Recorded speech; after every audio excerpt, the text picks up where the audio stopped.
Hello दोस्तों, कैसे हैं आप? आशा करती हूँ अच्छे होंगे।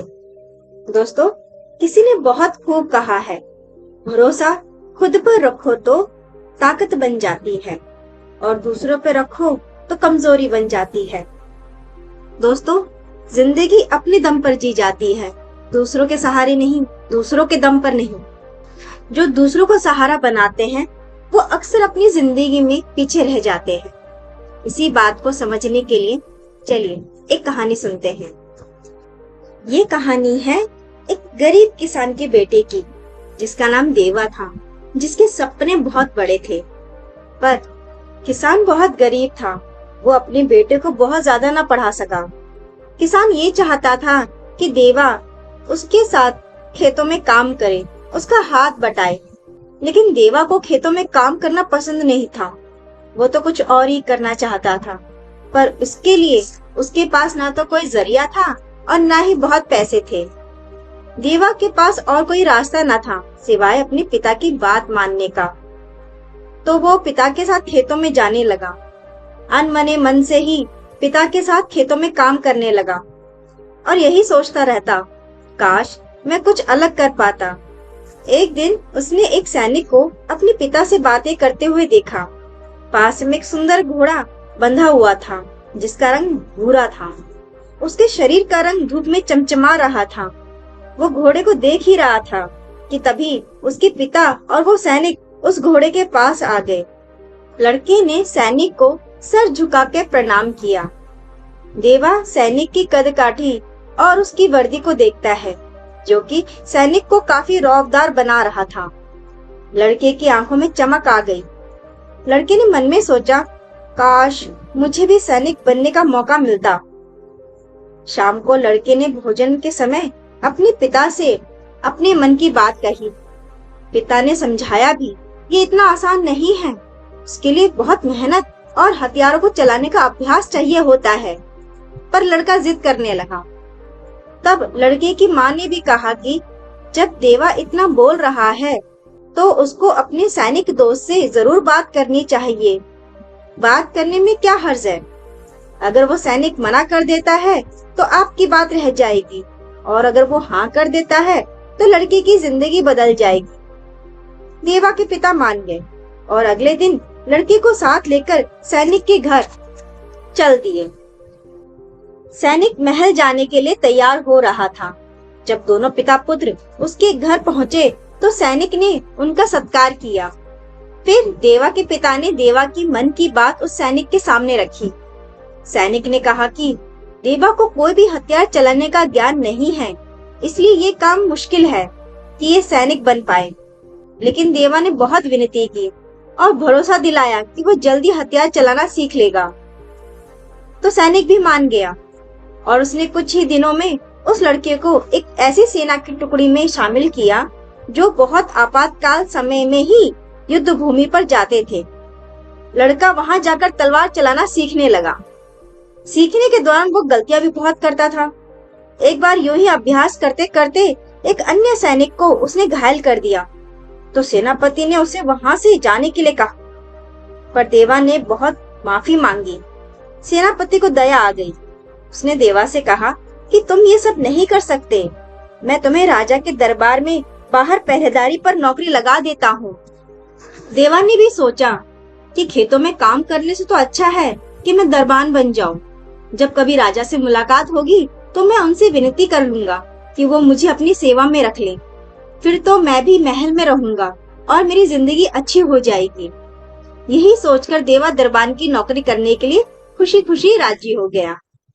अब साल बीत जाने पर भी देवा को राजा से बात करने का कोई मौका ही नहीं मिला। राजा हमेशा अपने मंत्रियों और अंगरक्षकों से घिरे रहते। देवा अब बूढ़ा हो चुका था। उसने मान भी लिया कि जैसा उसने सोचा था वैसा अब कभी नहीं होगा। एक बार ठंड की रात के समय राजा कहीं से बाहर से आ रहे थे। जब उन्होंने देखा कि एक दरबान इतनी ठंड में भी सिर्फ सैनिक की वर्दी में खड़ा है, वो देवा था। राजा ने रुककर उस दरबान से पूछा, आप इतनी ठंड में भी सिर्फ वर्दी में ही पहरा दे रहे हैं, क्या आपको ठंड नहीं लग रही? देवा मन ही मन बहुत खुश हुआ कि राजा ने उस पर ध्यान तो दिया, उससे रुककर बातें की। देवा बोला, हजूर, ठंड तो लगती है, पर अब तो आदत हो गई है। राजा ने कहा, हाँ, अब आपकी उम्र भी हो चुकी है, आपकी तबीयत भी बिगड़ सकती है, इसलिए मैं अभी तुरंत जाके आपके लिए कंबल भेजता हूँ। ये कहकर वो अंदर की ओर बढ़ गए। आज देवा बहुत खुश था। जिसकी उसने उम्मीद छोड़ दी थी, उसकी मन की बात वो पूरी हो गई। अब उसको इंतजार था कि राजा उसके लिए कंबल भिजवाएगा। और आज उसे अचानक ठंड भी बहुत ज्यादा महसूस हो रही थी। पर राजा तो अंदर जाकर भूल गया कि उसने किसी से कंबल देने का वादा भी किया है। सुबह होते ही राजा के पास एक सैनिक आकर खबर देता है कि महाराज, कल रात आपने जिस दरबान को कंबल देने का वादा किया था, आज उसकी मृत्यु हो गई है। राजा को अपना किया हुआ वादा याद आया और उसको बहुत दुख हुआ। पछतावा हुआ कि कैसे वो अपना वादा भूल गया। वो तुरंत उस देव के मृत शरीर के पास पहुंचा। राजा ने देखा कि देवा के हाथों में कुछ कागज था। उस कागज पे लिखा था, प्रिय राजा, मैं पिछले कई सालों से यहाँ पहरेदारी कर रहा था। कितने ही साल बीत गए, भीषण गर्मी हो, भारी बरसात हो या भयंकर ठंड हो, मैंने एक ही वर्दी में हिम्मत से ये सारे मौसम गुजार दिए, किंतु आज मुझसे ठंड सहन नहीं हो रही है, क्योंकि मुझे आपने आस दी थी, कहा था कि आप ठंड से बचने के लिए मुझे कंबल भिजवाएंगे। आपके उस वादे पे मैं आस लगा बैठा, पर वो कंबल अभी तक नहीं आए और अब मुझे लगता है कि मैं आपके कंबल को देखने के लिए जीवित नहीं रह पाऊंगा। ये पढ़ने के बाद राजा की आंखों में बूंदें छलक गई। दोस्तों, कहानी का सार यही है, कभी किसी के सहारे ना रहें, क्योंकि सहारे आपको खोखला कर देती हैं, आपको कमजोर बना देती हैं।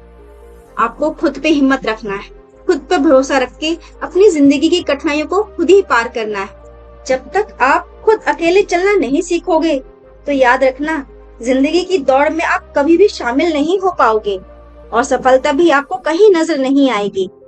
कहा भी गया है, जिनमें अकेले चलने का हौसला होता है, उनके पीछे एक दिन काफिला होता है। तो अकेले चलने का हौसला करो। सहारे की उम्मीद तो वो लोग करते हैं जिनको खुद पर भरोसा नहीं होता। आप खुद पर भरोसा नहीं करोगे तो कोई दूसरा आप पर भरोसा क्यों ही करेगा। आपने रास्ते पर उगे पेड़ पौधों को तो देखा ही होगा, बिना किसी देखभाल के भी वो उग जाते हैं, पौधे से पेड़ बन जाते हैं। उन पर कितने ही जीव अपना घर बना लेते हैं। राहगीर भयंकर धूप में बैठकर उनकी छाया का आनंद लेते हैं। मतलब इतना ही है कि अगर जंगली पौधे बिना किसी सहारे के भी घने पेड़ बन सकते हैं, औरों को सुख देने की क्षमता रखते हैं, तो मनुष्य होकर भी आप क्यों किसी के सहारे की आशा करते हैं। उठिए और अपने जीवन में कुछ ऐसा कीजिए कि औरों की मदद आप करें। इसी के साथ आज की स्टोरी मैं यही खत्म करती हूँ। आशा है आज आपको मेरा वीडियो पसंद आया होगा। अपना ख्याल रखें, स्वस्थ रहें, मस्त रहें। मेरी वीडियो को लाइक शेयर करना बिल्कुल ना भूलें और चैनल को सब्सक्राइब जरूर कर लें। Thank you.